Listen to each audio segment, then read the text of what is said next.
Hello, this is Ruth and Angus of Yes We Can Peacebuilders in Morro Bay, California. Today we bring to a close our series of videos celebrating International Peace Day and Peace Week along with Pacha y Bene, Campaign Nonviolence. I'd like to tell you about what I call great people of peace. I discovered these people on a site called AmericansWhoTellTheTruth.org. There are hundreds of people listed, and I've chosen two, one from the past and one from the present. Philip Berrigan was no stranger to the prison system, having spent 11 years of his life in jail. At one time, Berrigan and his brother Daniel were on the FBI's 10 most wanted list for destruction of government property and other acts of vandalism committed in protest of the Vietnam War. Berrigan was drafted into World War II combat duty. He was deeply affected by the violence of the war and the racism that he saw in the boot camp he attended in the South. After leaving the Army, he entered the Josephite Fathers Seminary, a religious society of priests dedicated to serving African Americans dealing with the repercussions of slavery and segregation. And then he became active in the civil rights movement, marching for desegregation and participating in sit-ins and boycotts. He was ordained a priest in 1955, but then was removed from the priesthood in 1973 when he married Elizabeth McAllister.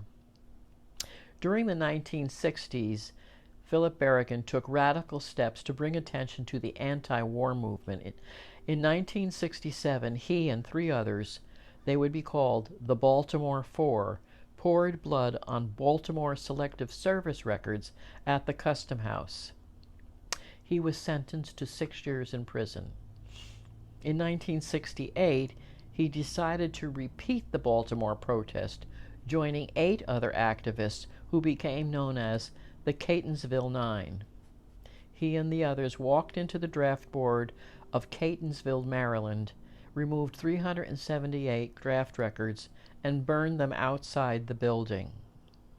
The group stated, "We confront the Roman Catholic Church and other Christian bodies and the synagogues of America with their silence and cowardice in the face of our country's crimes. We are convinced that the religious bureaucracy in this country is racist, is an accomplice in this war, and is hostile to the poor." Berrigan went on throughout the rest of his life, and I believe he spent about 11 years in prison. In 1980, with his brother Daniel, they started something called the Plowshares Movement. The Plowshares Movement protests nuclear weapons, and it is still active today. It's taken after a section in Isaiah which says that they shall beat their swords into plows.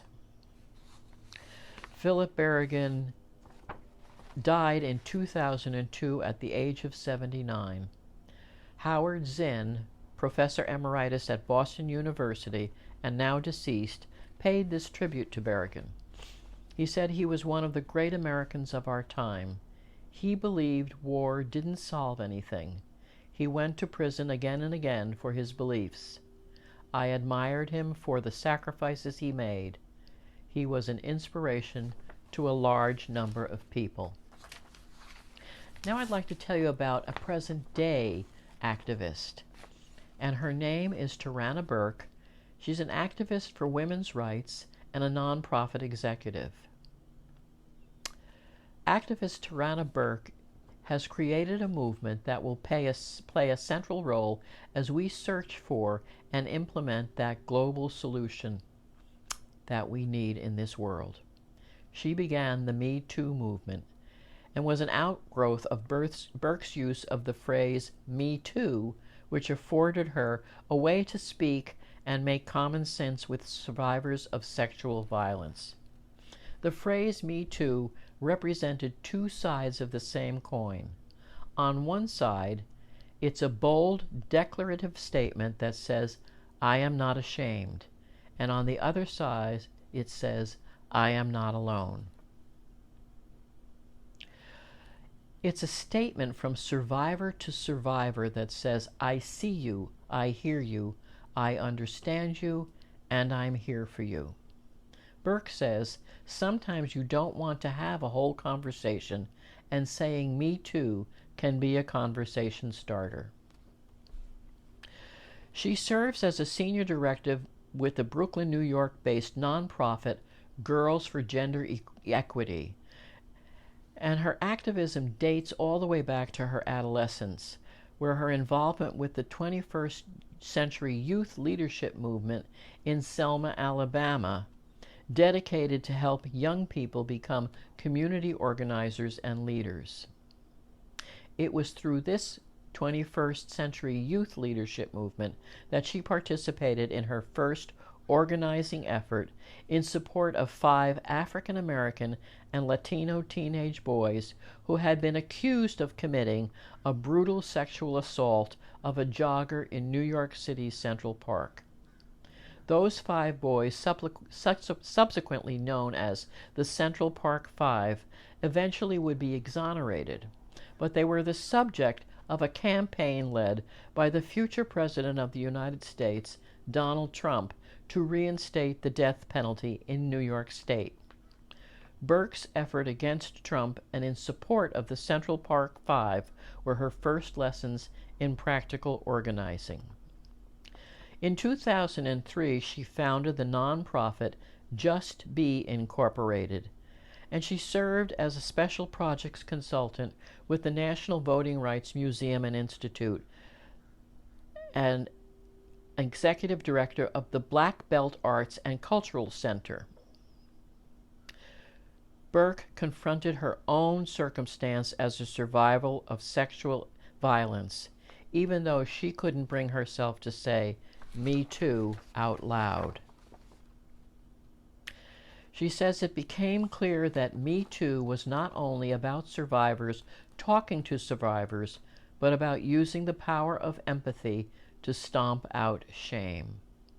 When I learned to lean into my joy, my life changed. I think that we now need to talk about the systems that are in place that allow sexual violence to flourish. I hope you will go onto the site Americans Who Tell the Truth and read some of the stories of the great people of peace. And we thank you for your dedication to our series of videos. Happy Peace Week 2020.